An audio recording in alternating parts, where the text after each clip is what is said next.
زیارت قبور کے بارے میں اہل سنت کا عقیدہ کیا ہے؟ مزارات اولیاء پر حاضر ہو کر ایصال ثواب کرنا اور ان کی زیارت کرنا سب سوالین کا معمول ہے۔ اس کے متعلق ابتدا میں حضور نبی کریم صلی اللہ تعالیٰ علیہ وآلہ وسلم نے منع فرمایا تھا، لیکن پھر قبروں کی زیارت کو جانے کی اجازت عطا فرما دی۔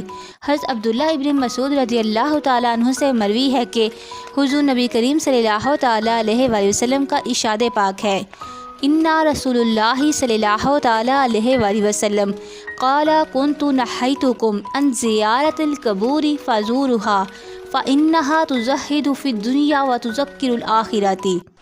حضور نبی کریم صلی اللہ تعالیٰ علیہ وآلہ وسلم نے ارشاد فرمایا، میں نے تمہیں قبروں کی زیارت سے منع کیا تھا، مگر اب زیارت کیا کرو، یہ دنیا میں زہد و تقویٰ کا باعث ہوگی اور آخرت کو یاد دلانے والی ہوگی۔